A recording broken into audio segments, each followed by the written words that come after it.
کی پذیرائی کے لیے حاضر کرتا ہوں کہ مظلوم سے ہمدردی انسان کی فطرت ہے. مظلوم سے ہمدردی انسان کی فطرت ہے. مقتول پر ہونا تو اظہار محبت ہے. انسان مظلوم سے ہمدردی انسان کی فطرت ہے. مقتول پر ہونا تو اظہار محبت ہے. ایسے بھی مسلمان ہیں زرعام زمانے میں، ایسے بھی مسلمان ہیں زرعام زمانے میں، احمد سے جنہیں الفت اور آل سے نفرت ہے. احمد سے جنہیں الفت اور آل سے نفرت ہے. آئیے حضرات، ہم گزار ہیں عزت ماں والی جناب مولانا سید علی حیدر عابدی صاحب قبلہ کی خدمت میں کہ آپ سے منبر ہو کہ اپنے بصیرت افروز بیان سے مومنین کے قلوب کو منور فرمائیں. نعرہ صلوات سے آپ استقبال فرمائیں.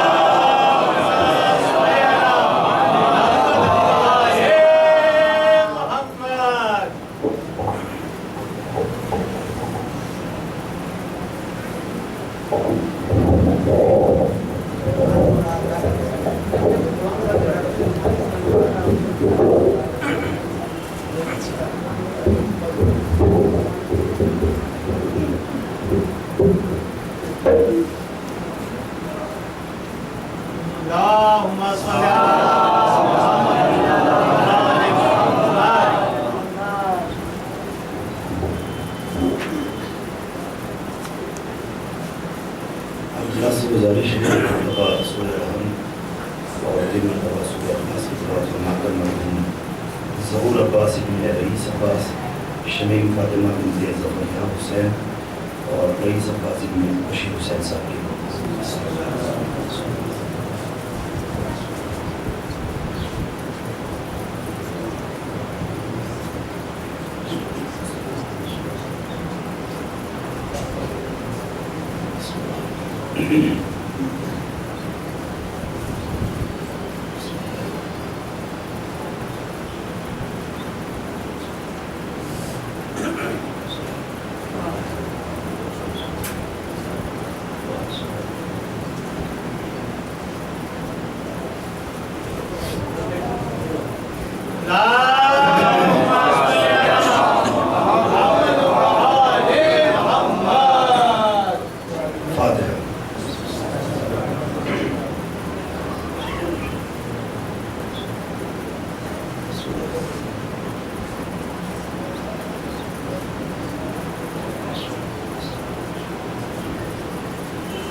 سیدنا و نبینا و مولانا ابی القاسم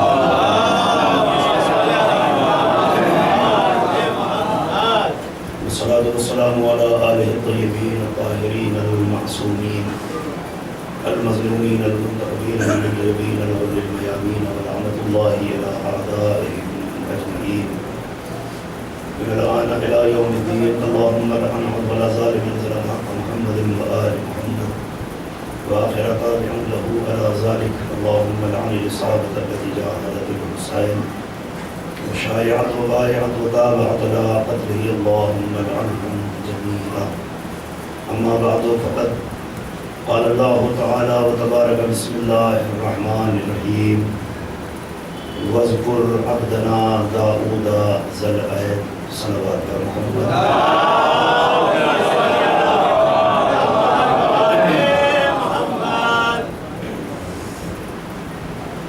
مولانا تشریف فرما ہے. سابق امام جماعت مسجد زہرا اور ہمارے بزرگ بھی ہیں، تو ان کی موجودگی میں کچھ عرض کرنا تو آپ سمجھ سکتے ہیں کہ کتنا مشکل ہوگا. لیکن بہرحال بس اپنے حصے کا ثواب لینے کے لیے کچھ لمحے آپ حضرات کی بارگاہ میں رہنا ہے، اور جو کچھ ٹوٹا پھوٹا آپ کی خدمت عالیہ میں عرض کروں، امید ہے کہ انشاءاللہ میری بات آپ تک پہنچے گی، اور جہاں جہاں تک میری بات پہنچ جائے گی وہاں سے مجھے احساس ہو جائے گا کہ مجلس سننے ہی کو آیا ہے۔ مسلسل سفر ہے، مگر ساری تھکن ایک طرف، اور تھکن کو توڑ دینے والی وہ شخصیت کہ جس نے کربلا سے چلنا شروع کیا تھا شام تک پہنچی تھی، ظلم تھک کے ہار گیا، سید سجاد تازہ دم رہا۔ بس اس ذات والا صفات کو اس وقت کا موضوع بنایا ہے، اور انشاءاللہ جو عرض کرنا ہے وہ اسی امام چہلم کی مناسبت سے ہے۔ اس مناسبت سے سورہ مبارکہ صاد اور اس سورہ کی آیت کا ایک حصہ جسے عنوان کے طور پہ تلاوت کیا ہے۔ جنہیں قرآن پڑھنے کا شوق ہے، سننے کا شوق ہے، قرآن فہمی کا شوق ہے، تو انہوں نے صرف ماہ مبارک میں نہیں سال بھر قرآن پڑھا ہوگا، اور جب قرآن پڑھا ہوگا سورہ صاد کو بھی پڑھا ہوگا، اور اس میں انبیاء کا جس عنوان سے تذکرہ ہوا ہے اس میں بھی آپ کی توجہ یقیناً گئی ہوگی۔ 2 منٹ صرف مجھے آپ کا چاہیے تمہیداً، تاکہ میری تمہید گزر جائے اور میں آپ کو آپ کے مولا کی بارگاہ میں لے آؤں، مگر اس یقین کے ساتھ کہ ایک ایک آدمی جو یہاں بیٹھا ہے وہ احساس دلاتا رہے کہ وہ شریک مجلس اعضا ہو چکا ہے۔ ارشاد باری ہے، جناب پیغمبر اکرم سے اللہ کا خطاب ہے، اور خطاب کر کے اللہ کہتا ہے وَاذْكُرْ عَبْدَنَا دَاؤُودَ ذَا الْأَيْدِ۔ علماء اور مفسرین نے، چاہے وہ ہمارے مسلک کے ہوں یا غیروں کے مسلک کے ہوں، انہوں نے متفقہ طور پر ذی العہد کا ترجمہ کیا ہے ذی القوۃ، طاقت والا۔ بہت توجہ کے ساتھ اگر میری بات آپ تک پہنچ جائے تو بس احساس کرا دیجیے گا۔ ارشاد باری ہے کہ پیغمبر ذکر کرتے رہو، تذکرہ کرتے رہو، آپ اپنی بزم میں جب بیٹھو تو میرے اس خاص عبد کا تذکرہ کرو جس کا نام داؤد تھا، جو قوت والا تھا۔ کیا تھا؟ قوت والا۔ پہلا جملہ آپ کی خدمت عالیہ میں عرض کر رہا ہوں، اگر توجہات رہی تو شاید میری محنت وصول ہو جائے۔ اللہ نے اپنے نمائندے کا تذکرہ کیا کہہ کے کرایا؟ بندہ ہے میرا داؤد مگر قوت والا ہے۔ تو اللہ کے بندوں کی ایک خاص صفت کا پتہ چلا کہ جنہیں اللہ نمائندہ بنا کے بھیجتا ہے وہ کمزور نہیں ہوتے، طاقتور ہوتے ہیں۔ اگر کمزور ہوں گے تو زمانے کے سامنے گھٹنے ٹیک دیں گے، اور نمائندہ الہی وہ ہوتا ہے کہ جو حالات کے بھارے پر بہتا نہیں ہے، حالات کے بھارے پر بھی موڑ دیتا ہے۔ تو وہ قوت والا داؤد میرا عبد ہے، اس کا تذکرہ فرمائیے۔ اللہ نے پیغمبر سے کہا، پھر کچھ آیتوں کے فاصلے پر پھر پیغمبر اکرم سے اللہ نے خطاب کیا وَاذْكُرْ عَبْدَنَا یونس، ہمارے بندے جناب یونس کا بھی تذکرہ آپ کرتے رہیے۔ پھر جناب یونس کی کچھ خصوصیات کا تذکرہ ہوا، وہ عنوان گفتگو نہیں ہے ورنہ اس میں کافی وقت نکل جائے گا۔ پھر جناب یونس کا تذکرہ کرنے کے بعد کچھ آیتوں کے فاصلے کے بعد اللہ کہتا وَاذْكُرْ عِبَادَنَا إِبْرَاهِيمَ وَإِسْحَاقَ وَيَعْقُوبَ، اے میرے پیغمبر ہمارے عباد جناب ابراہیم کا تذکرہ کرو، جناب اسحاق کا تذکرہ کرو، اور جناب یعقوب کا تذکرہ کرو۔ آپ اس پورے سلسلے کو محسوس فرما چکے۔ پہلی منزل پہ کہا داؤد کا تذکرہ کرو مگر اپنا عبد کہا، پھر یونس کے ذکر کی بات کی، اپنا عبد کہا، پھر جناب ابراہیم، جناب اسحاق اور جناب یعقوب کا تذکرہ کیا، 3 نبیوں کا ایک ساتھ۔ کیا کہا؟ عبادنا، یہ تینوں بھی ہمارے عبد ہیں۔ پھر سورہ مبارکہ انبیاء میں تمام انبیاء کرام کو مخاطب کر کے اللہ کہتا ہے وَجَعَلْنَاهُمْ أَئِمَّةً يَهْدُونَ بِأَمْرِنَا وَأَوْحَيْنَا إِلَيْهِمْ فِعْلَ الْخَيْرَاتِ إِقَامَ الصَّلَاةِ وَإِيتَاءَ الزَّكَاةِ وَكَانُوا لَنَا عَابِدِينَ۔ سارے انبیاء پر وحی کے سلسلے کو بتایا، اعمال حسنہ کو بتایا، نماز کی وصیت کو بتایا، زکات کی زندگی کو بتایا، اور آخر میں اللہ کیا کہتا ہے وَكَانُوا لَنَا عَابِدِينَ۔ آدم سے لے کر خاتم تک یہ جتنے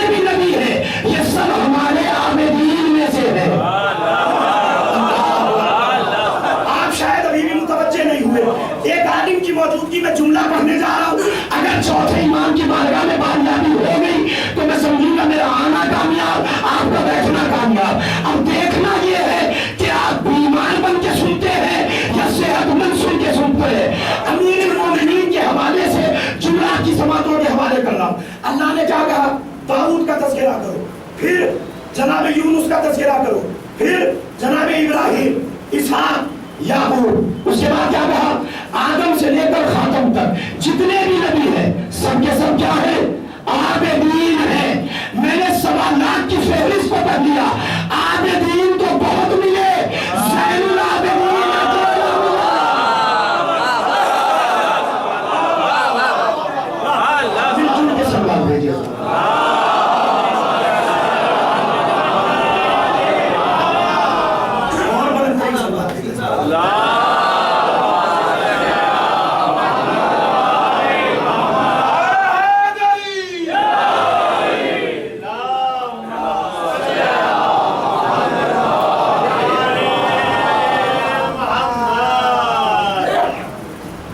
آپ لوگ تھوڑا سا اور آگے بڑھ جائیے، آج پیچھے جگہ کم ہو جائے، آج تھوڑا سا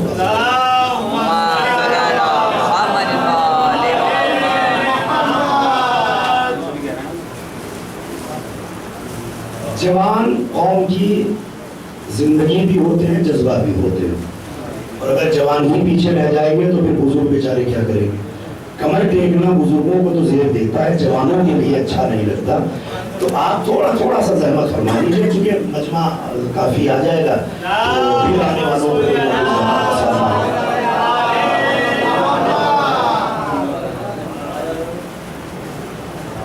بس میں آپ کو لے آیا آپ کے مولا کی بارگاہ میں، اور یہیں سے میں اپنے موضوع کا آغاز کر رہا ہوں۔ اللہ کہتا ہے کہ یہ سب عابدین ہیں، ان میں زین العابدین کوئی نہیں ہے۔ اور زین العابدین صرف ہونا نہیں، اگر مولانا نعمت علی صاحب قبلہ کہیں کہ علی حیدر بڑا اچھا خطیب ہے، کوئی تعریف نہیں ہے۔ ہمارے یہاں کے داماد ہیں تو ہو سکتا ہے کہ بہن کی وجہ سے ہماری تعریف کر رہے ہوں، اپنا آدمی ہے تو اپنے کی تعریف تو کرے گا۔ اصل حقیقت تو یہ ہے کہ جب دشمن تعریف کرتا ہوا جائے، اپنا کوئی تعریف کرے بڑی بات نہیں، مجلس سننے کے بعد کوئی غیر مسلک کا اگر کہے کہ صاحب مجلسیں تو بہت سنی مگر آج کی جیسی مجلس نہیں سنی، انہیں کو بار بار بلائیے گا۔ اب آپ اندازہ لگائیے، زین العابدین امام کو اللہ نے نہیں کہا، امام کو ان کے گھر نے نہیں کہا، کہا کس نے؟ علامہ عبدالرزاق مصری المکرم حیات سید سجاد علی ابن حسین علیہ السلام میں تحریر فرماتے کہ انہیں زین العابدین کب کہا گیا؟ عبادت کے عالم میں تھے، شیطان نے اللہ سے کہا تیرے بندے کی عبادت کا بڑا شہرہ ہے، میں تو تب مانوں کہ جب میں امتحان لوں۔ اللہ نے کہا جا کے امتحان لے۔ شیطان ازدہے کی صورت میں آیا، شیطان ازدہے کی صورت میں آیا، شیطان ازدہے کی صورت میں آیا۔ آپ نے شاید غور نہیں کیا، ہمیں شیطان کو پہلے سوچنا چاہیے کہ جب 3 دن کا علی ازدہے سے نہ ڈرا،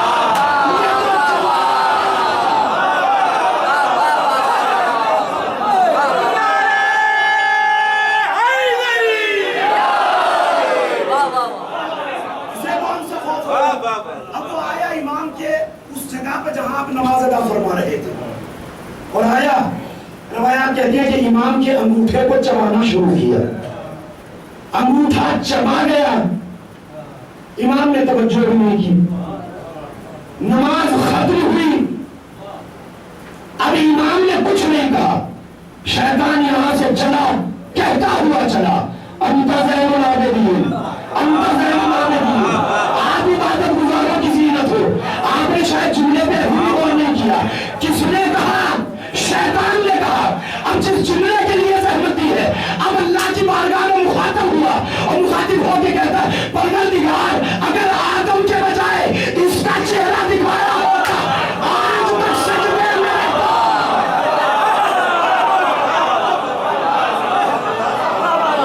مجھے تو پتا ہی نہیں تھا کہ تیرے آدم کے سور سے ایسے لوگ آئیں گے۔ اگر ان کا چہرہ میں دیکھ لیتا تو میں آج تک سجدے میں پڑا۔ ایک سجدے کی کون سی ہے؟ پھر علماء نے امام ہی کے حوالے سے ایک جملہ تحریر کیا، وہ جملہ نہیں، وہ بھی واقعات میں اس لیے سنا رہا ہوں ابتدا میں تاکہ آپ کا ذہن ہموار ہو جائے اور میرے ذہن سے آپ کا ذہن جڑ جائے۔ یہی نماز، مسجد میں اگر نماز کا تذکرہ نہیں ہوگا تو پھر کہاں ہوگا؟ اور جس امام کا تذکرہ ہے سید الساجدین بھی ہے، زین العابدین بھی ہے. تو اگر ہماری بزم میں ان کا ذکر نہیں ہوگا تو کس کا ذکر ہوگا؟ اب میرا کلیجہ دیکھیے کہ میں نے ایسے امام کا انتخاب کیا عمومی طور پہ جس کے مصائب کے علاوہ فضائل نہیں پڑھے جاتے.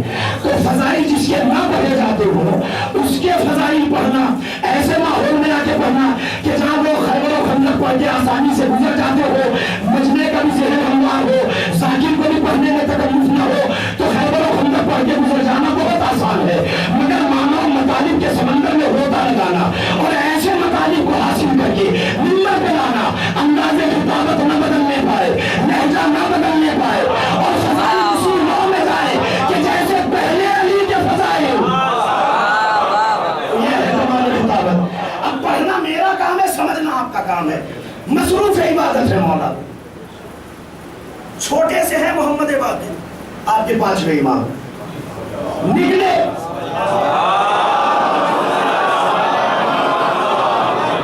اور گھر کے باہری حصے میں جو کنواں تھا، اب ظاہر ہے کہ امام کے گھر کا کنواں ہے تو تانا کو امام لگا کے رکھتے نہیں تھے جو فرات سے بھی دشمنوں کو سیراب کر دے، جو اپنا پانی دشمن کے لشکر کو پلا ڈالے، جو ایسے امام کا بیٹا ہو تو کیا وہ کنویں پہ پہرا بٹھائے گا؟ کنواں کھلا ہوا تھا، کوئی بھی آتا تھا پانی لے کے جاتا تھا. اب ظاہر ہے کہ جب ضرورت مند آتے تھے تو بھیڑ بھاڑ لگی رہتی تھی. امام مصروف عبادت ہے. اچانک شور اٹھا کہ محمد کنویں میں گر گئے، محمد کنویں میں گر گئے. اب ماں کے کانوں تک اس آواز کا جانا تھا، مگر واہ رے واہ، ماں ہو تو ایسی ہو، سنا ضرور کہ میرا بیٹا کنویں میں گر گیا. پہنچی کہ جہاں امام نماز پڑھ رہے تھے، امام کو مصروف عبادت دیکھا، واپس آ گئے. دل مطمئن ہے کہ کوئی بات نہیں، بیٹا کنویں ہی میں تو گرا ہے، مگر جس کا بیٹا ہے وہ امام بھی تو ہے کنویں کا. تو بڑے مطمئن دیکھا کہ امام نماز پڑھ رہے ہیں، مگر وہاں شور بڑھتا جا رہا ہے. اب جیسے جیسے شور سنتی ہے تو ظاہر ہے کہ ماں کا کلیجہ پھر امام کی بارگاہ میں پہنچتے دیکھتی ہیں کہ مولا مصروف عبادت ہے، نماز میں اضافے پہ اضافہ اور ارکان میں اضافے پہ اضافہ، ذکر بڑھتا جا رہا ہے. اور سید الساجدین کے سجدے کا عالم یہ تھا کہ عمومی طور پہ جو ذکر ہوتا تھا اس ذکر میں اور اضافہ ہو گیا. ذکر تمام کیا مولا نے، نماز سے فارغ ہوئے. نماز سے فارغ ہو کے پوچھا فاطمہ کیا بات ہے، کیوں پریشان ہو؟ کہ مولا ہمارا بچہ کنویں میں گر گیا ہے. امام نے کہا اس میں گھبرانے کی کوئی بات نہیں. امام نے بیت الشرف سے باہر قدم نکالا، کنویں کے قریب آئے، مجمع چون کے تم لگا ہوا ہے. امام نے ایک نظر مجمع پہ ڈالی، کنویں کی طرف منہ کر کے امام نے کہا میری امانت کو واپس کر، میری امانت کو واپس کر، میری امانت کو واپس کر. روایات کہتی ہے کہ کنویں کا پانی بہت نیچے تھا، مگر امام کا کہنا تھا کنویں کا پانی بلند ہوا، اوپر محمد باقی بیٹھے ہوئے ہیں. امام نے آغوش پھیلائی، محمد نے اپنے ہاتھوں کو پھیلایا، بیٹا باپ کی گود میں آیا، نہ لباس گیلا تھا نہ بدن گیلا تھا. آگے کا جملہ تب تک نہیں کہوں گا جب تک ایک آدمی بول کے نہ بتائے نہ بدن گیلا ہوا نہ لباس گیلا ہوا. وہ بولے کہ مولا آپ کا بچہ بھیگا کیوں نہیں؟ امام نے کہا یہ بتا میں کاہے میں تھا، کہ مولا عبادت میں، مولا عبادت میں. کہ تو نے اب بھی نہیں سوچا جب میں نے اس کی عبادت میں خیانت نہیں کی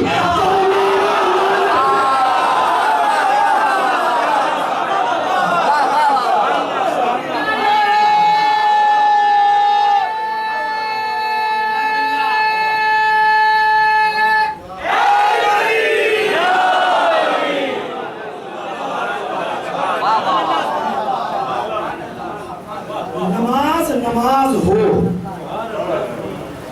ایسا نہ ہو کہ مولانا کو دکھا کے پڑھی جائے. عبادت عبادت ہو، اپنے لیے نہیں اپنے خدا کے لیے. آپ اس کے وفادار رہیے، وہ آپ کی امانتوں کی حفاظت کرے گا. آپ کے اسی مولا کے حوالے سے ایک عالم گزرے ہیں علماء اہل سنت میں، علامہ ابو الحسن میرندی. آپ بہتر جانتے ہیں، آپ ذرا شاید کیونکہ مبلغ علم جیسا ہوتا ہے تو معاملہ بھی پھر ویسا ہی ہو جاتا ہے. نام میں اس لیے لے دے رہا ہوں کہ عالم اہل سنت ہے، اہل سنت کا عالم ہے، مگر قصیدہ پڑھ رہا ہے آپ کے چوتھے امام کا. اور صرف قصیدہ نہیں پڑھ رہا ہے، تحفہ درود و سلام اس انداز میں مولا پہ بھیجا میں نے جب پہلی مرتبہ اس سلام کو تحفے کو پڑھا تھا تو اس خراج عقیدت پہ میرا دل ہو رہا تھا کہ میں اپنی جان کو قربان کر دوں. اہل سنت ہو کر شیعوں کے چوتھے امام کا قصیدہ. اب دیکھیں قصیدہ کہاں سے شروع ہوتا ہے. پہلا جملہ متوجہ کرنے کے لیے کافی ہے, کوئی زور لگانے کی ضرورت نہیں ہے, کوئی خطابت کا جوہر دکھانے کی ضرورت نہیں ہے, مجمع سمجھدار ہے, خود بخود سمجھ جائے گا.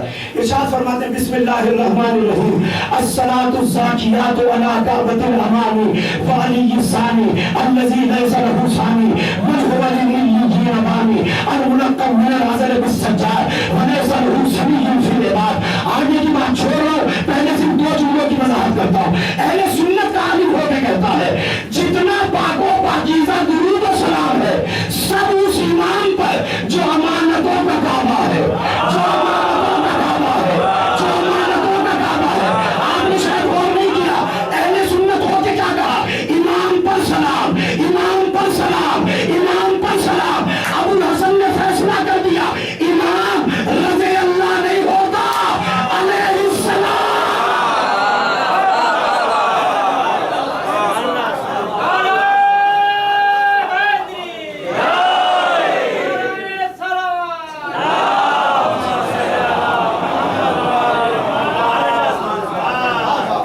جعفر آباد سے نعرہ آ گیا, ابھی تک گوتم پوری سے نہیں آیا.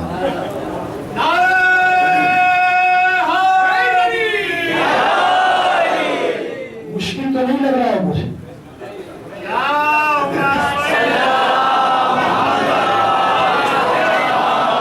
اگر مجمع کے لیے مشکل ہو تو پھر ذاکر کے پڑھنے کا بھی کیا فائدہ. پھر سب سے بہتر روش وہی ہوتی ہے جو سننے سنائے کے لوگ عادی ہوتے ہیں اسی طرف چلے گئے, سب سے صرف حصہ ہے اور اسی انداز سے خطابت ہو جائے. مگر میرا مزاج وہ نہیں کہ جو لوگ سننا چاہتے ہیں, میرا مزاج وہ جو میں سنانا چاہتا ہوں مجمع وہ سنے. اس لیے کہ جو سنتے ہیں اسے پڑھنے کا کیا فائدہ. اب عالم اہل سنت ہو کے کہتا ہے جتنا پاک و پاکیزہ درود و سلام ہے وہ امانتوں کے کعبے امام پر, امانتوں کا کعبہ جس کو کہا. اس کے بعد کیا کہتا ہے والی ثانی, جو علی کا ثانی ہے مگر اس کا کوئی ثانی نہیں ہے. اب جملہ کہوں جو عالم اہل سنت نے کہا من ہوا للعلیین بانی, جو علیین کی بنا رکھنے والا ہے اس امام پر سلام. علیین جانتے ہیں, اعلی علیین جنت کے لیے کہتے ہیں نا, 8 طبقے ہیں جنت کے, جو سب سے بلند ہے اعلی علیین, وہ ہے جنت کا سب سے بہترین, سب سے بلند, سب سے اعلیٰ طبقہ, جسے اعلیٰ علیین کے نام سے یاد کیا جاتا ہے. ایک دن مولا بیٹھے ہوئے تھے, اصحاب سامنے تھے مولا کے, امام کچھ بیان کر رہے تھے, بیان کرتے کرتے روایات کہتی ہے ارتفع فی الہوا وغاب فی السماء, اچانک مولا ہوا میں بلند ہوئے اور آسمان میں جا کے غائب ہو گئے. میں مجلس پڑھتے پڑھتے ممبر سے غائب ہو جاؤں, انویزیبل ہو جاؤں, کسی کو دکھائی نہ دوں تو مجمع تو حیران و پریشان کہ ابھی تو پڑھ رہے تھے لیدر صاحب اور بھی اچانک سے کہاں غائب ہو گئے, تو مجمع کو پریشانی ہوگی یا نہیں ہوگی. اب آج سے 1400 برس پہلے کا, 1200 برس 1300 برس پہلے کا دور کہ جب کوئی ٹیکنالوجی بھی نہیں ہے, جب آدمی اس بارے میں سوچ نہیں سکتا, امام بیٹھے تھے ہوا میں بلند ہوئے آسمان میں غائب ہو گئے, تو مجمع کو تو پریشان ہونا ہی تھا. کچھ لمحے گزرے, امام واپس زمین پہ آئے. اب جیسے امام آئے تو ایک شخص نے پڑھ کے مولا سے پوچھا مولا کہاں گئے تھے آپ. تو امام نے مسکرا کے ایک جملہ کہا کہ جنت میں جناب حمزہ اور جناب جعفر کسی بات پر گونجے ہوئے تھے, بات کر رہے تھے, ان میں کسی بات پر بحث ہو رہی تھی. چونکہ وقت کا امام میں ہوں,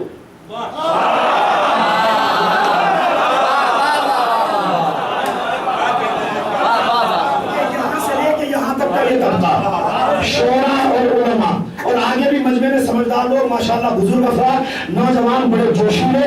مجھے ایک ایک کی سماعت پہ بھروسہ ہے کہ جملہ جو آپ تک پہنچانے جا رہا ہوں, اگر میرا جملہ پہنچ گیا تو میری محنت کامیاب ہو جائے گی.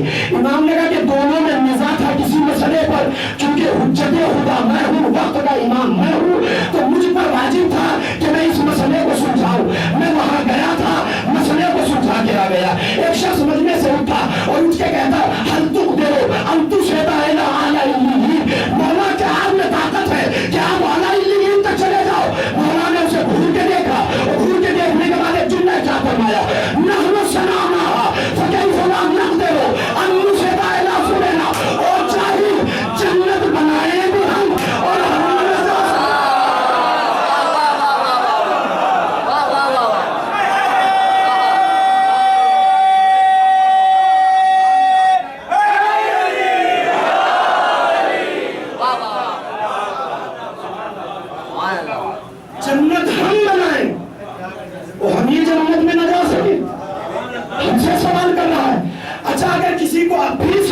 آیا ہو، اتنی اعلیٰ بات آپ کے مولا نے کہی ہے، بالکل 2-4 والی بات ہے.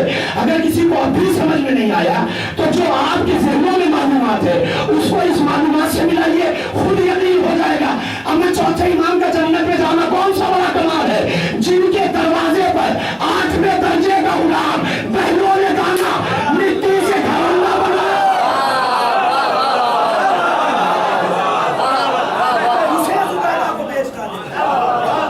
جن کے غلام جنت بیچتے ہوئے.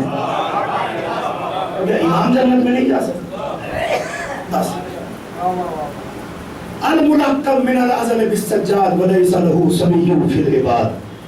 ازل سے سجاد لقب کا حامل ہے اور اس سے پہلے کائنات میں سجاد کسی کو نہیں کہا گیا. یہ عالم اہل سنت ہے. میں نے اس موضوع کا انتخاب اس لیے کیا کیونکہ آج کل اور خصوصاً محرم کے عشرے کے ختم ہونے کے بعد پوری دنیا میں خلفشانی کا ماحول ہے. آپ کے بھی اذان عالیہ میں ہوگا. سرزمین پاکستان پر سپاہ صحابہ نے ایک جلوس نکالا جس میں تقریباً 5 سے 7 لاکھ لوگ جمع تھے. ذہنوں میں ہوگا سب پریشان تھے، ہم لوگ بھی پریشان تھے، آپ بھی بڑا پریشانی میں تھے. سب کی حالت بڑی تشویشناک تھی. ہر کوئی سوچ رہا تھا کہ پاکستان میں کیا ہوگا، کیسے ہوگا اور کس طرح سے اس سپاہ کا سامنا کیا جائے گا. میں ابھی اس حوالے سے عرض کروں گا، لیکن صرف آپ کو پہلے مولا کی اس بات تک لے آؤں کہ جہاں کھڑے ہو کہ مولا نے جو دربار یزید میں کہا تھا. سب پڑھنے کا موقع نہیں ہے، دامن وقت میں بہت زیادہ گنجائش نہیں ہے، مجھے وقت کے اندر بات کو ختم کرنا ہے اور اپنے مولا کی بات آپ تک پہنچانا ہے. تو اگر مکمل نہ بھی پہنچ سکے تو جتنا پہنچ جائے اسی کو عبور کر لیجیے گا اور انشاءاللہ میں اپنی بات کو ختم کر دوں گا. ایک سفر مظفر کو بروز جمعہ یہ لٹا ہوا قافلہ پہنچا ہے دربار یزید. کون سی تاریخ؟ ایک سفر بروز جمعہ. اب ظاہر ہے جمعے کا دن ہے تو جمعے کی نماز ہونا ہے. اسیروں کا قافلہ دربار یزید میں پہنچا. یزید نے ایک بکے ہوئے خطیب کا انتخاب کیا. اس وقت میں جملے نہیں کہہ رہا ہوں، ایک جملے میں ایک مجلس پڑھ رہا ہوں. اشارہ سمجھیے گا، نام لینے کی ضرورت نہیں ہے. اشارہ سنیں گے آپ خود بخود سمجھ جائیں گے کہ میں کہاں بول رہا ہوں اور کیا بول رہا ہوں. وہ ممبر پہ گیا، مولا کی شان میں نازیبہ کلمات کہے، ممبر سے اترا. ممبر سے جیسے ہی وہ اترا اور نماز کی تیاریاں ہونے والی تھی تو امام نے یزید سے مخاطب ہو کے کہا اوزن لی ان اسعد ھذا الاعواد، اجازت ہے کہ میں اس نبی کے ڈھیر پر جاؤں. ممبر سے خطبہ تھا نا اس خطیب کا. امام کیا فرماتے؟ اجازت ہے کہ میں اس نبی کے ڈھیر پہ جاؤں. مولا ہاتھ جوڑ کے آپ سے پوچھ رہا ہوں کہ آپ نے ممبر کو نبی کا ڈھیر کیوں کہا؟ کہ تم نے دیکھا نہیں جہاں سے ہمارے دادا کی منتصر بیان ہو رہی ہے وہ ممبر نہیں ہے، لکڑی کا ڈھیر ہے. تو اگر کوئی شان اہل بیت میں اس لباس میں گستاخی کرے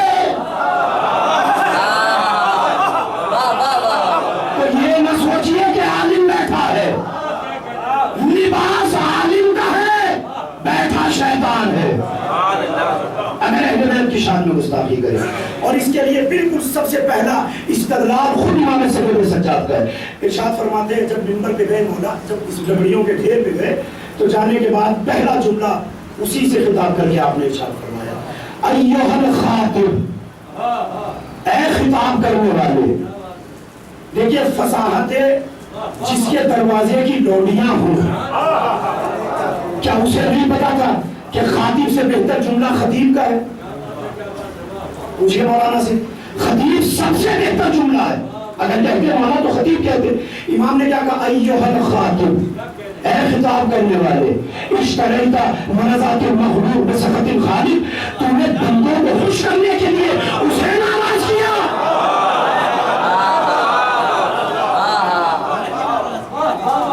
بندوں کو خوش کرنے کے لیے اللہ کو ناراض کر دیا، اللہ کے غضب کو غضب میں لے آیا. مولا کو کہنا چاہیے تھا خطیب، خطیب نہیں کہا خاطب کہا. خطیب کیوں نہیں کہا؟ کہ بروز جمعہ ممبر سے فضائل پڑھنا ہمارے جد رسول کی عادت تھی اور خطبہ دیا جاتا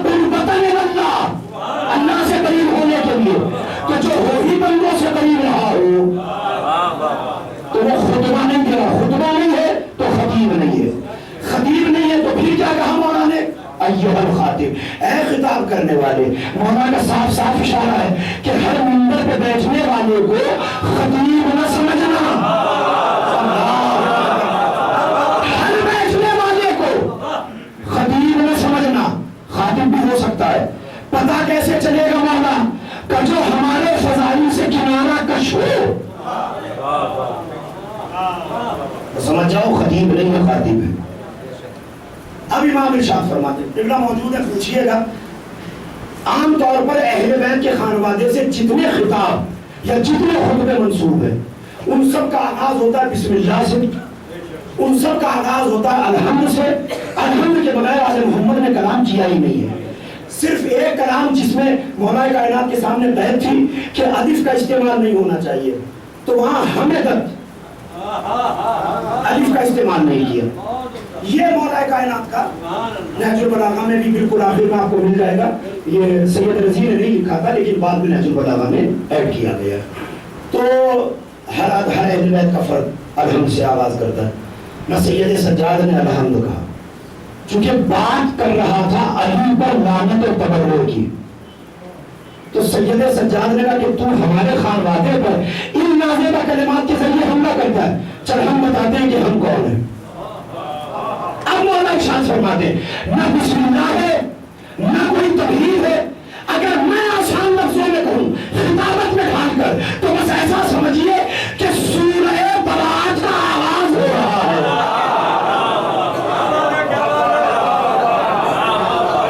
ہم تو سمجھتے تھے کہ خطابتوں کا معیار بدل چکا ہے، معیاری طور پہ خطابت کو شاید سننے کا شوق پیدا ہو گیا ہو. لیکن بہرحال جو بھی مزاج ہے میں پھر بھی اپنے موضوع سے بدلوں گا نہیں، اپنے ہی موضوع کو پڑھوں گا. اب امام ارشاد فرماتے ہیں اعطینا ستا وفضلنا بسبع. اس کے آگے کا جملہ میں بعد میں پڑھوں گا، پہلے صرف آپ کو بتاؤں کہ مولا نے کہا کیا ہے. اعطینا العلم والحلم والسماحة والفصاحة والشجاعة والمحبة في قلوب المؤمنين. یزید میں بتاتا ہوں تو نے جو بکے ہوئے سے پڑھوایا وہ کیا ہے اور حقیقت کیا ہے. 6 فضائل اللہ نے دیے ہیں اور 7 فضیلتیں ہماری ہیں.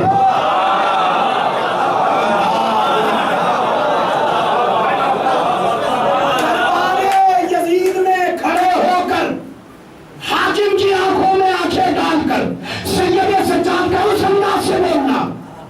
میں بتاتا ہوں کہ ہمارا خاندان کیا ہے.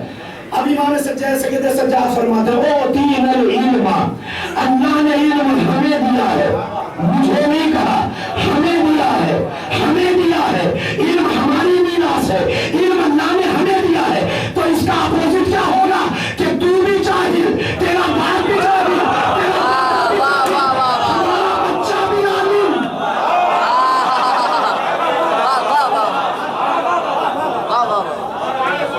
ہمیں علم دیا ہے، ہمیں علم دیا ہے. اکیلے اپنی بات نہیں فرماتے، پورے خانوادہ آل محمد کی اللہ نے علم کی دولت سے ہمیں نوازا ہے. اور دیکھیے جہاں علم ہے وہی علم ہے. بردباری، برداشت، قوت آدمی کی ایسی کہ جو درگزر کرنا جانتا ہو. اما اس سے بڑی قوت برداشت کیا ہوگی کہ باپ کے قاتلوں میں سے آیا ہے اور کہتا مولا پناہ دے دو. کمرہ خالی ہے، جا کے وہاں چھپ جا. اس سے بڑی قوت برداشت کوئی ہوگی؟ ورنہ باپ کے قاتل کو ایک عام آدمی دیکھے تو معاف نہیں کر پاتا. والحلم، اللہ نے علم ہمیں دیا ہے. مطلب کیا ہے؟ جہاں علم ہوگا وہی علم ہوگا، جہاں علم ہوگا وہی علم ہوگا. اب اگر کوئی ایک ذرا سی بات پر آپ کو تمتمایا ہوا نظر آ جائے تو صاف لفظوں میں سمجھ لیجیے گا علم تو ہے ہی نہیں، اللہ نے علم ہی نہیں دیا. علم بردباری سکھاتا ہے، برداشت کرنا سکھاتا ہے.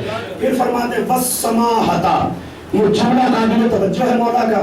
پوری توجہ، پوری طاقت سے میں جملہ آپ تک پہنچاؤں گا اور دیکھوں گا کہ آپ اس جملے پہ کیا ریئیکٹ کرتے ہیں. اب امام فرماتے ہیں وَالسَّمَاحَةَ. اللہ نے بزرگی ہمیں دی ہے. بزرگی تیرے پاس نہیں، بزرگی ہمارے پاس ہے. آپ بتائیے بزرگی کا مطلب زمانے میں کیا سمجھا تھا؟ جس پہ دولت آ جائے لوگ جھک کے سلام کرنے لگتے ہیں، جو ذرا سا اقتدار پا جائے لوگ اسے سلام کرنے لگتے ہیں. امام نے یزید کے دربار میں کھڑے ہو کر یزید سے کیا کہا؟ اللہ نے بزرگی ہمیں دی ہے، کوئی تاج رکھنے سے بزرگ نہیں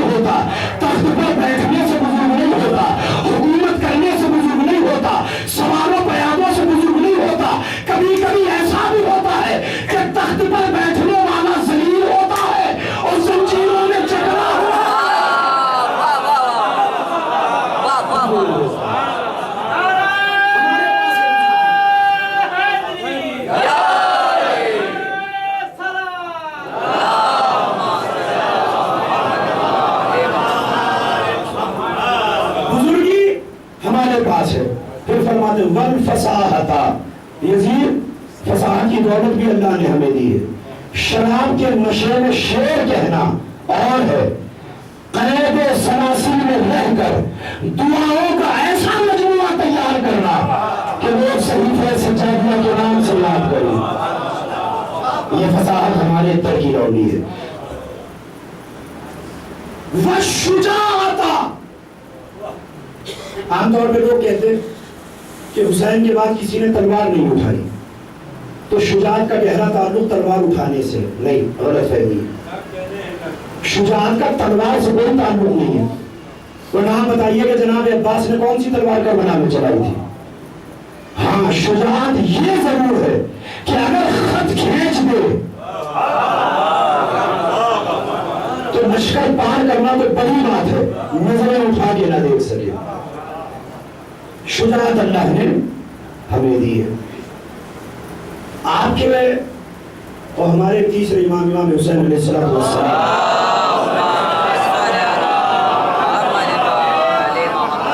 تاریخ میں تھوڑی سی خطا کر رہا ہوں، حافظہ شاید اتنا ساتھ نہیں دے رہا ہے جیسا اس کو دینا چاہیے، لیکن یا تو شب عاشور کی بات ہے یا اس سے پہلے کی بات ہے، لیکن یقینی طور پر جہاں تک میرے حافظے میں ہے شاید شب عاشور ہی کی بات ہے. امام سب بیان کر رہے تھے، بیان کرتے کرتے سید سجاد کے پاس گئے. بات کرتے کرتے مولانا نے کہا بیٹا کون سا جہاد کرو گے؟ سید سجاد نے کہا بابا کیا مطلب، کون سے جہاد کی بات کر رہے ہیں؟ کہا 2 طرح کا جہاد ہے، ایک جہاد اصغر، ایک جہاد اکبر. مولانا نے پوچھا مولا کون سا جہاد اصغر ہے کون سا اکبر ہے؟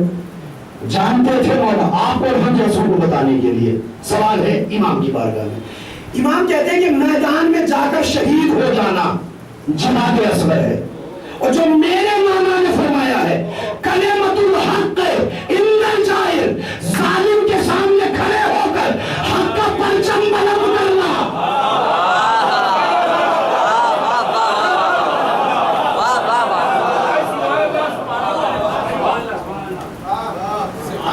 ظالم کے سامنے کھڑے ہو کر اعلائے کلمۃ الحق کرنا، حق کے پرچم کو بلند کرنا. تو سید سجاد نے کہا بابا میں جہاد اکبر ہی کروں گا، جہاد اصغر آپ کے ذمے، جہاد اکبر میں کروں گا.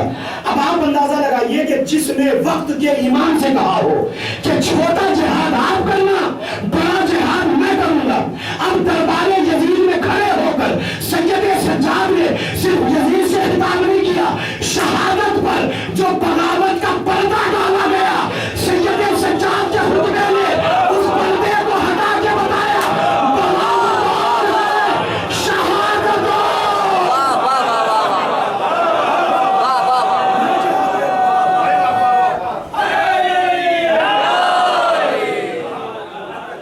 جہاد اکبر کروں گا.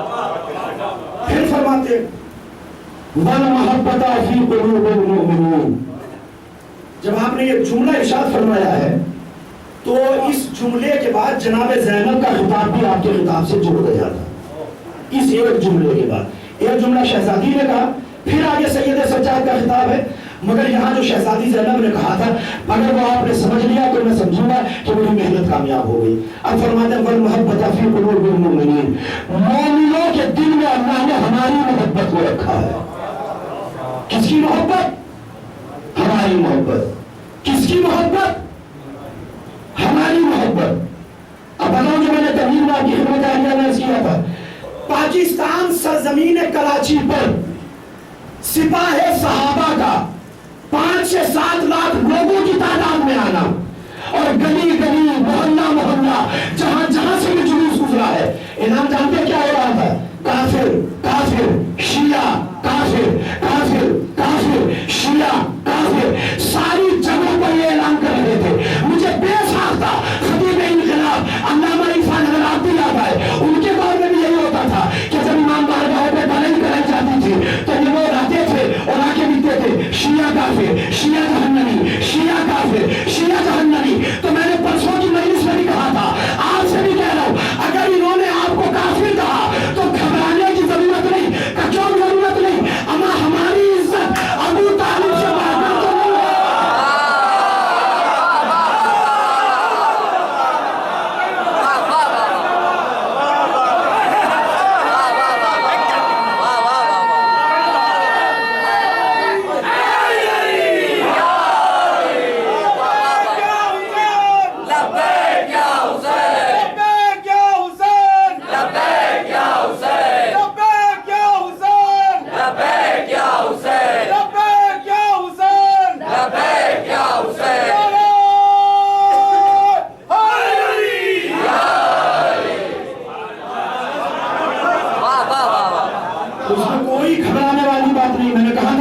ساری دنیا کے شیعہ پریشان تھے کہ پاکستان میں شیعوں کے ساتھ اس طرح سے کہا کیا جا رہا ہے، ایسے ایسے کفر زن نعرے لگائے جا رہے ہیں، تو ان نعروں سے گھبرانے کی ضرورت نہیں۔ بالکل ایسی ہی بات مرحوم علامہ عرفان عراقی نے سرزمین کراچی سے اور عزا خان ابو طالب سے غالباً جہاں تک میرے ذہنوں میں ہے، میرے ذہن میں، انہوں نے تب بھی یہی جملہ کہا تھا۔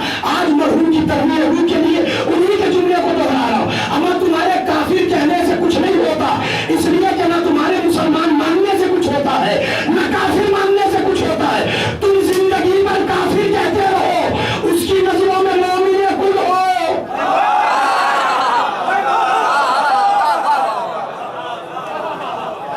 تم مسلمان مانتے رہو، اس کی نظروں میں رسالت میں شک کرنے والا ہو کافر، تو تمہارے مسلمان ماننے سے کچھ نہیں ہوتا، کافر کہنے سے کچھ نہیں ہوتا۔ جب امام باڑے کی دیوار پہ یہ نعرہ لکھا گیا کافر شیعہ کافر شیعہ کافر شیعہ جہنمی شیعہ جہنمی، تو کچھ نوجوان گھبرائے مولانا کے پاس آئے، وہاں کے کہنے کہ سرکار دیکھیے کیا نعرے لکھے، تو انہوں نے کہا بھیا گھبرانے کی ضرورت نہیں ہے، ڈرنے کی ضرورت نہیں ہے اور کچھ کرنے کی ضرورت نہیں ہے۔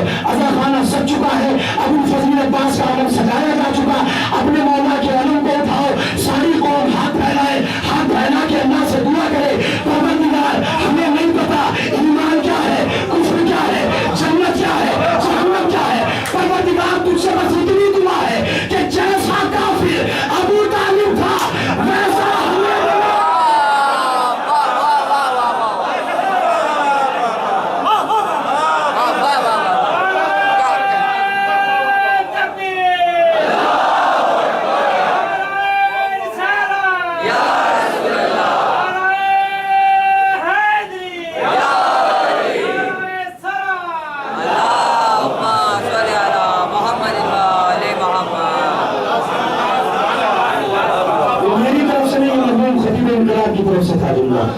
اور یقین جانیے جو جملے کی خوبصورتی ہے، جو نزاکت ہے، اس نزاکت کا نہ پڑھنے میں لطف ہے۔ سب میں یہ جانتا ہوں کہ میں بھی اگر ایک عام سامنے بن کے مجمع میں نیچے بیٹھوں اور کوئی ذاکر اس جملے کو پڑھے تو گھٹنوں پہ کھڑے ہو کے داد دوں تو بھی جملے کا حق ادا نہیں ہوگا، زندگی کا داد دیتا ہوں تب بھی اس جملے کا حق ادا نہیں ہوگا۔ وہ کہتے تھے کوئی گھبرانے کی ضرورت نہیں ہے، اللہ کی بارگاہ میں چھوٹی سی دعا مانگو، پروردگار ہمیں نہیں پتا کہ ایمان کیا ہے، کفر کیا ہے، بس تجھ سے چھوٹی سی دعا ہے کہ جیسے کافر ابو طالب تھے ویسا کافر ہمیں بنا، ویسا کافر ہمیں بنا، ویسا کافر ہمیں بنا، اور جیسا مسلمان ابو سفیان تھا ویسا ہی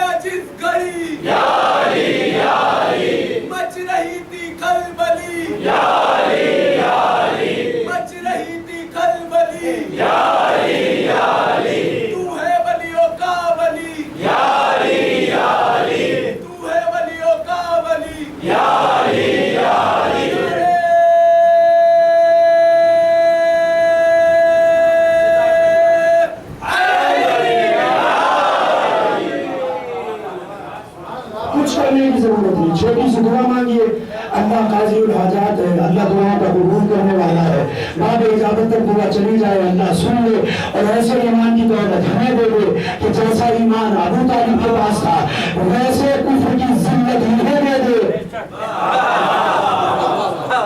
کوئی گھبرانے کی ضرورت نہیں ہے، اور آگے کا جملہ کا یہ جہنمی ہے جہنمی ہے کا اس سے بھی گھبرانے کی ضرورت نہیں ہے۔ اسی اللہ سے یہ بھی دعا مانگ لینا، پروردگار جہاں ابو طالب ان کا بیٹا جائے وہاں ہمیں بھی، جہاں ابو سفیان اس کا بیٹا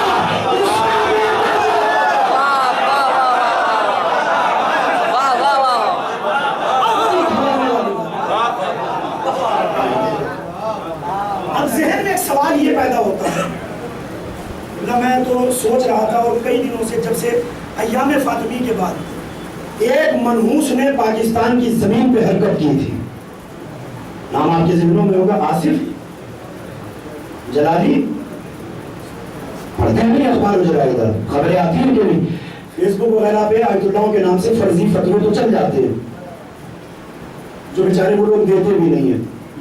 جوانوں پہ بڑا بھاری ہے یہ سال, نظر دلاؤ جناب علی اکبر کی, یہ فتویٰ ہے. اس سال خود لوگوں سے کہیے کہ وہ 22 رجب کا دسترخوان مٹی کے برتن میں کریں ورنہ یہ سال عورتوں پہ بڑا بھاری ہے. اور مظلوم زمانہ ان کی شخصیت ہے بیچارے آیت اللہ العظمیٰ آقا سیستانی ان کے نام سے منسوب ہو جاتا ہے, چونکہ زیادہ تر لوگ ان کی تقلید میں.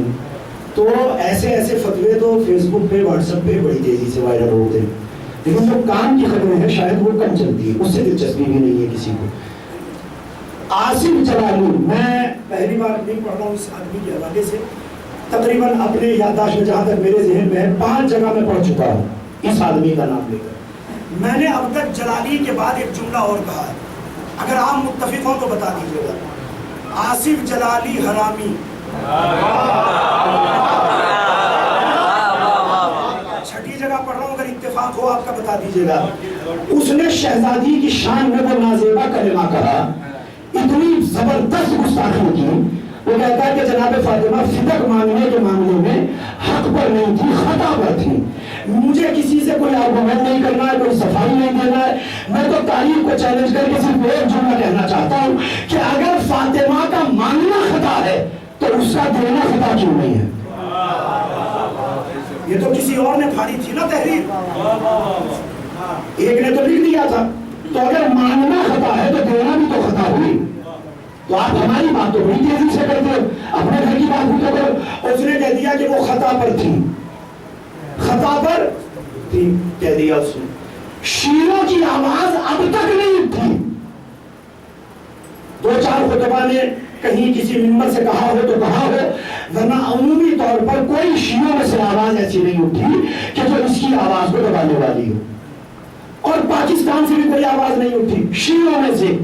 عالم اہل سنت, یہ موبائل میں ویڈیو دیکھ لیجیے گا, کم سے کم 12 علماء اہل سنت جنہوں نے برجستہ اسی دن کے بعد آصف جلالی کو چیلنج کر کے کہا تھا کہ دنیا خطا کر سکتی ہے, فاطمہ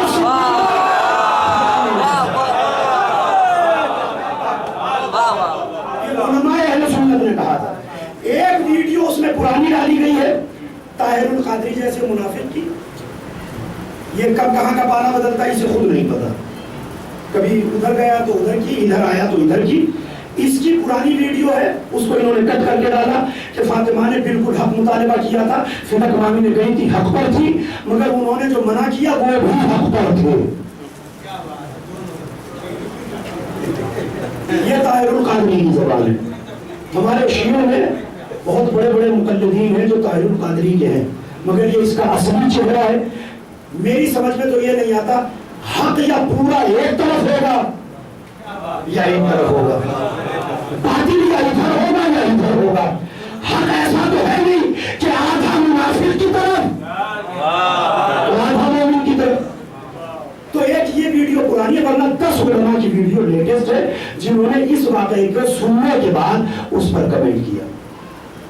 تو جس سپاہ صحابہ کے جنازے کو 23 سال پہلے عرفان عابدی نے کراچی میں دفنا دیا تھا, وہ اچانک سے باہر کیوں نکلا؟ سوچا ہے کبھی آپ نے؟ اس کے نکلنے کی ایک وجہ یہ ہے کہ آصف جلالی کے اس بیان کے بعد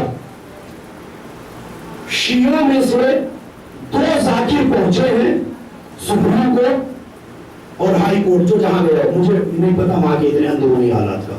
انہوں نے جا کے مطالبہ کیا کہ جب تک یہ آدمی جیل میں نہیں جائے گا نہ ہمارا دھرنا ختم ہوگا, نہ ہماری مجلسیں ختم ہوگی, نہ مناظرے کی دعوت ختم ہوگی.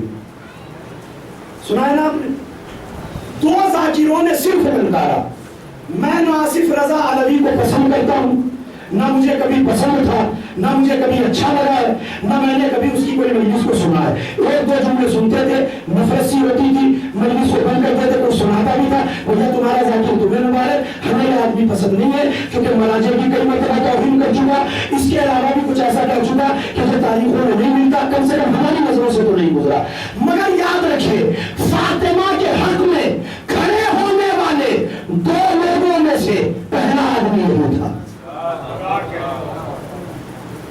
یہ فیکٹ ہے بالکل آج کا. ورنہ آپ پوری ویڈیوز دیکھ لیجیے پاکستان کی کراچی کی, کوئی نہیں بولا, اکیلا آدمی بولا.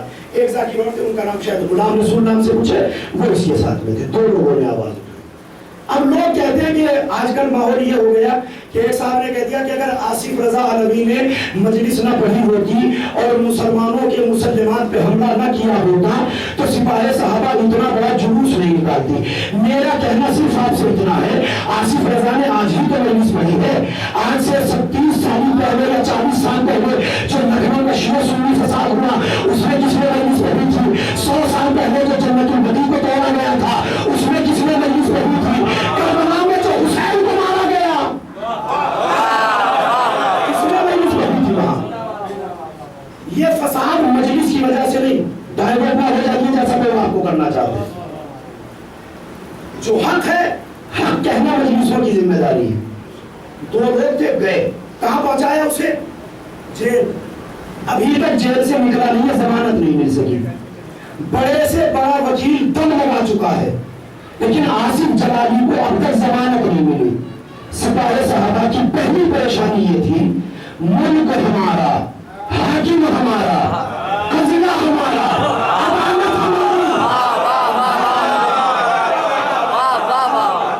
اور جیل میں جو آدمی ہے وہ ہمارا گیا.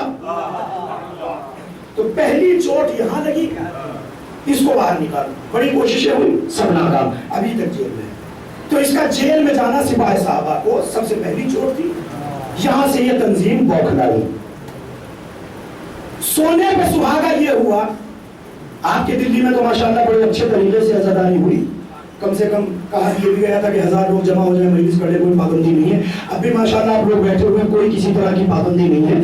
لیکن جو اخبارات کی خبریں تھی یا جو لوگوں کی زبانی سنا تھا کہ 1000 لوگوں کو پرمیشن دے دی گئی دلی میں, دی گئی نہیں دی گئی, مگر مجلسیں تو آرام سے ہوئی آپ کی, بڑے سکون سے آپ نے مجلسیں کی. یہاں مسجد امام علی المتی, شاہ مردہ یا اور جتنے بھی سینٹر دلی میں ہیں سب جگہوں پہ مجلسیں ہوئی. کسی نے پریشان تو نہیں کیا آپ کو, بڑے آرام سے آپ نے مجلسیں کی. مگر ان لاک چل رہا تھا, لوگوں کے آنے پر پابندی تھی. یو پی, بہار, بنگال اور اس کے علاوہ پورے ہندوستان میں کیا ہوا, عزا خانوں کے باہر پولیس بیٹھی تھی. زائروں کو امام بارگاہوں میں جانے کی اجازت نہیں تھی, متولیان کو امام بارگاہ گھومنے کی اجازت نہیں تھی. اور بڑا چوری چوری لوگوں نے اپنے اپنے گھروں میں جا کے فرش رضا بچھایا. یہ سرکار سوچ رہی تھی کہ اگر امام بارگاہ نہیں کھلے گا تو مجلس نہیں ہوگی. اسے یہ پتہ نہیں تھا کہ زینب نے پہلا فرش رضا یزید کے محل میں بچھایا.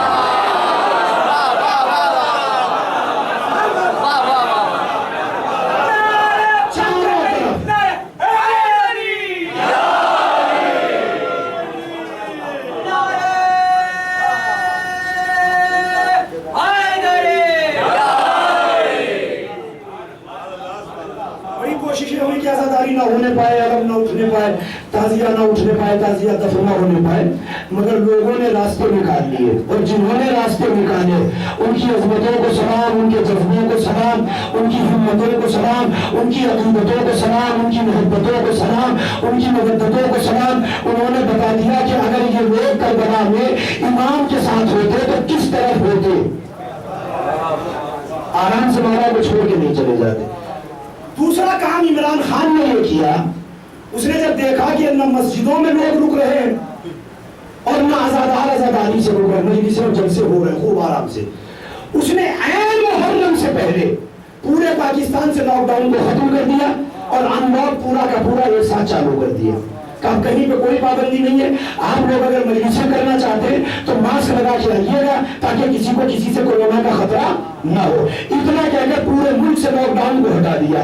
اس سے پہلے ہم بھی سمجھ رہے تھے پتہ نہیں یہ آدمی ادھر کا ہے یا ادھر کا ہے, ادھر کا ہے یا ادھر کا ہے, ادھر کا ہے یا ادھر کا ہے, مگر لاک ڈاؤن ہٹا کر اس نے بتا دیا کہ نام عمران ہے, مذہب حسینیت ہے.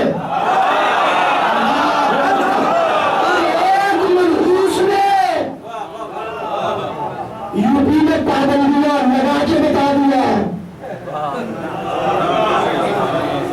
آپ اچھی طرح جانتے ہیں, آگے کہنے کی ضرورت نہیں. تو دوسری پریشانی سپاہ صحابہ کو یہ ہوئی کہ ملک ہمارا اور جلوس رضا حسین کا نکلے. مجلسوں پہ پابندی نہیں، جلوسوں پہ پابندی نہیں، تعزیہ اٹھانے پہ پابندی نہیں، یہاں سے پریشان ہو گئے۔ آخری اور سب سے مہلک پریشانی، پاکستان ٹی وی پر پہلی مرتبہ نیشنل چینل سے زیارت عاشورہ پڑھی گئی۔ اب جو آدمی اس جملے میں شامل نہ ہو تو پھر تو میں یہی سمجھوں کہ مجلس سننے کا شعور ہی نہیں ہے۔ زیارت عاشورہ پڑھی گئی۔ اب جو زیارت عاشورہ پڑھی جاتی ہے تو بالکل زیارت عاشورہ کے آخر میں جو لعنتوں کی برسات ہوتی ہے،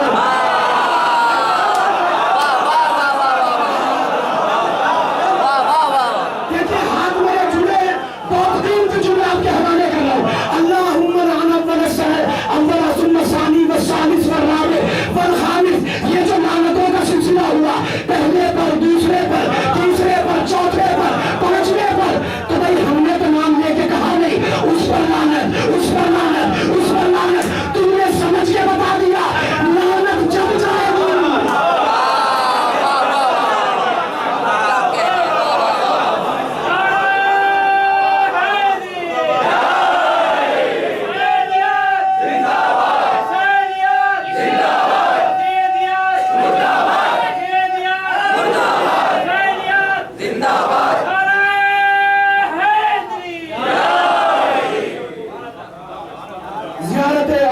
پاکستان چینل پر، بالکل نیشنل چینل سے زیارت عاشورہ پڑھی گئی۔ اب ظاہر ہے کہ اتنا حسن ظن تو ہم رکھتے ہیں کہ بالکل جاہل نہیں، اتنا تو سمجھتے ہیں کہ زیارت عاشورہ میں کیا کہا جا رہا ہے۔ اب جب انہوں نے اس کو ٹرانسلیٹ کرایا یا کیا یا بزرگوں سے پوچھا تو پوچھنے کے بعد نتیجہ یہ نکلا کہ زیارت عاشورہ ان لوگوں سے برداشت نہیں ہوئی۔ نتیجہ کیا ہوا؟ جو 23 سال پہلے جنازہ دفنایا جا چکا تھا وہ جنازہ پاکستان کی سڑکوں پر نکلا اور مطالبہ شیعہ کافر، کافر کافر، شیعہ کافر، یہی نعرے تھے۔ اور دوسری طرف کیا کہا گیا؟ یزید کو رضی اللہ، یزید زندہ باد، یزید شہید انسانیت، یزید انسانیت کا نمائندہ۔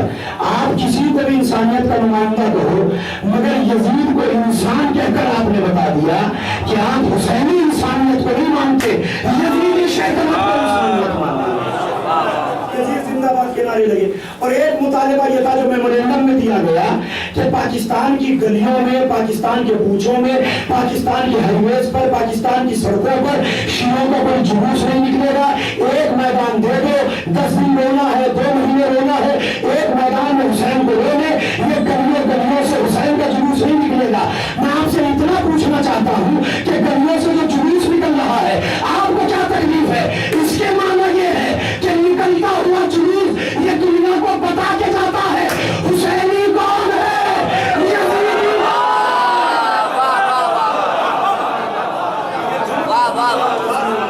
آپ نے کہا جلوس نہ نکالا جائے۔ میں نے کہا تھا نا کہ مولانا نے کہا تھا اس جملے میں جناب زینب شریف ہوئی ہے، اور جناب زینب نے شریف ہو کے جملہ ارشاد فرمایا تھا۔ وہ جملہ میں عرض کر رہا ہوں جس کے لیے میں نے ساری تمہید آپ کی سماعتوں کے حوالے کی ہے۔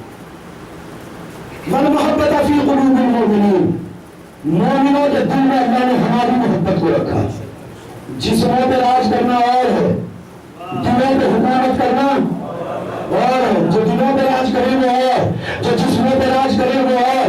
اب جیسے ہی جناب سید سجاد نے جملہ کہا تو یزید ایسے اپنے دل کو ٹٹولنے لگا۔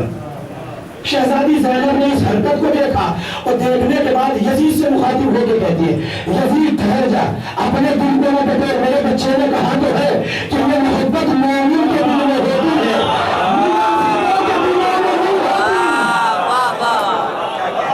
اپنے دل کو نہ ٹٹول۔ اور اب مخاطب ہوئی ہے شہزادی دربار سے، کیونکہ دربار میں کوئی 30-34 سال کے لڑکے تو بیٹھے نہیں تھے، بزرگ بھی تھے۔ شہزادی نے پوچھا کون ہے کہ جس کی عمر 70 سال سے زیادہ ہے؟ کچھ لوگوں نے کہا کہ میری عمر 70 سے زیادہ ہے، کسی نے کہا میری عمر 70 سے زیادہ ہے۔ تب شہزادی نے پوچھا کیا تو نے میرے نانا کی وہ حدیث نہیں سنی جس میں میرے نانا نے فرمایا تھا برز علی مکتوبۃ علی جبہات اولاد الزنا، کہ میرے باپ کا برز زنا زادوں کی پیشانی پہ لکھا ہے۔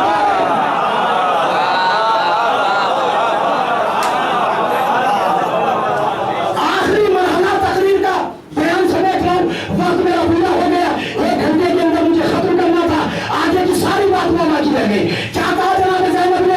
زنا زادوں کی پیشانی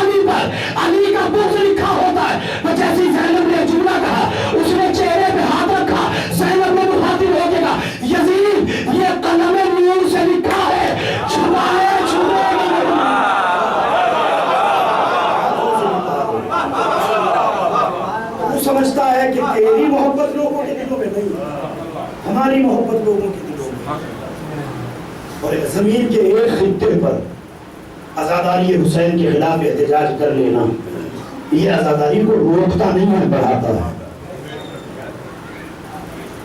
کہ وہی دربار میں جو جناب زینب اولیاء مقام نے کہا تھا، تم چاہتے ہو کہ میرے بھائی کا ذکر مٹ جائے، تم نے میرے بھائی کو مار دیا۔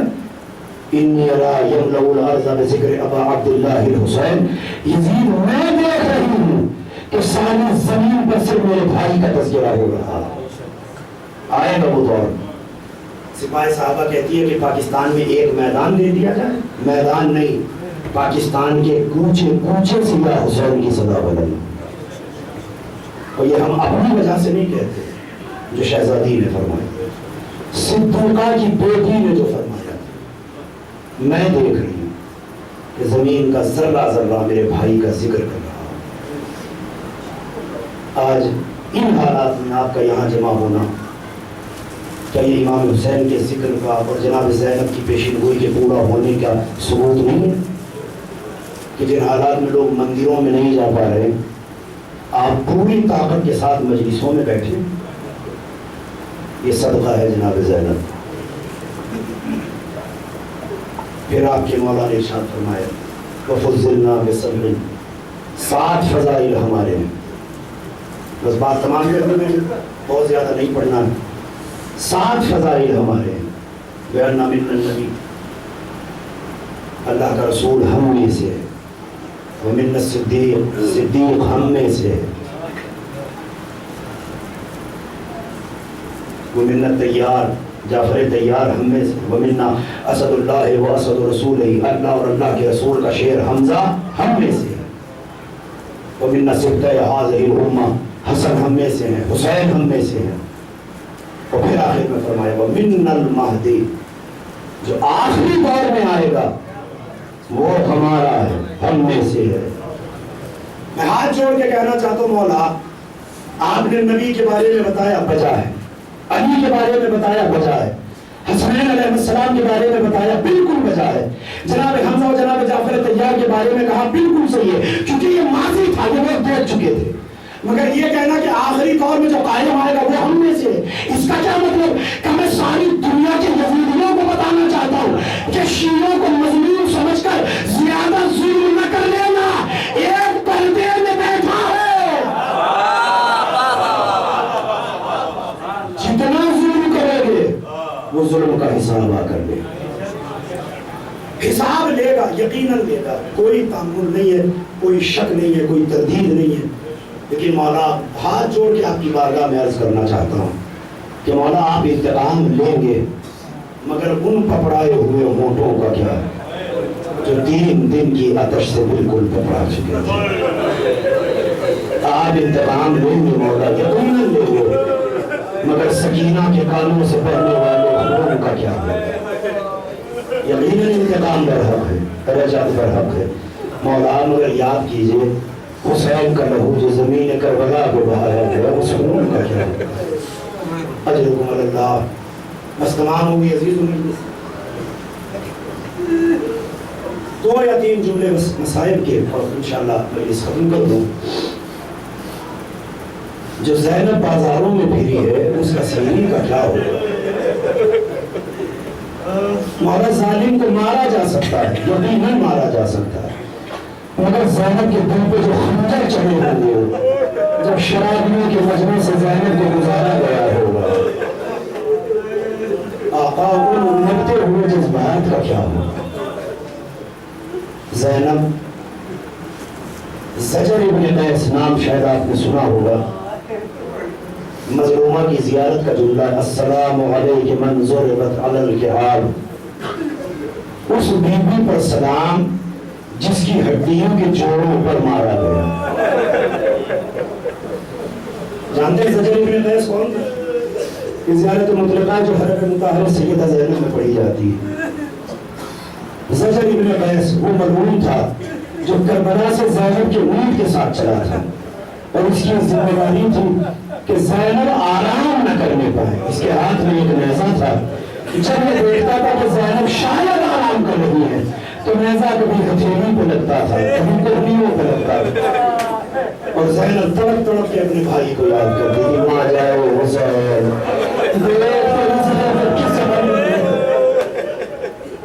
اللہ اکبر اللہ اکبر مولا ان آوازوں پر رحمت نازل کرے خدا کوئی غم نہ دے سوائے غم کربلا کے جناب زینب اولیاء اللہ ابھی میں نے دربار کا تذکرہ کیا جو حضرات زیارات کے لیے گئے انہوں نے بڑی اچھی طرح سے دیکھا ہوگا خصوصاً جس میں شام کی زیارت کی ہے ایسے دربار داخلے کے بعد دربار کا ایک سرا ایسے مڑتا ہے بالکل آخر میں جناب یحییٰ کی مزار مبارک سے آگے کی طرف اس کے آخر میں زندان ہے جو گیا ہے وہ آنکھوں کو بند کرے اور اپنے آپ کو شام پہنچائے اس زندان میں جو دربار یزید سے بالکل لگا ہوا ہے ایک کونا ہے بالکل آخر کا جا کے وہاں اہل حرم قید تھے آپ جانتے ہیں دربار کے اس زندان کے دو دروازے تھے ایک دروازہ جالیوں والا تھا جس سے باہر کا حصہ نظر آتا تھا اور جو ادھر والا حصہ تھا وہاں باقاعدہ دروازہ تھا جس کے پاس کچھ نظر نہیں آتا تھا جانتے جو دروازہ جالیوں والا تھا اس کے سامنے ایک طاق بنا ہوا ہے اس طاق میں امام حسین کا سر رکھا ہوتا ہے میں نے سارے مسائل پڑھ دیے شاید آپ کے کلیجے پہ وہ چھری نہیں چلی جو اہل حرم کے کلیجے پہ دور میں رہتے ہوئے روز آنا چلتی تھی حسین کا سر طاق میں رکھا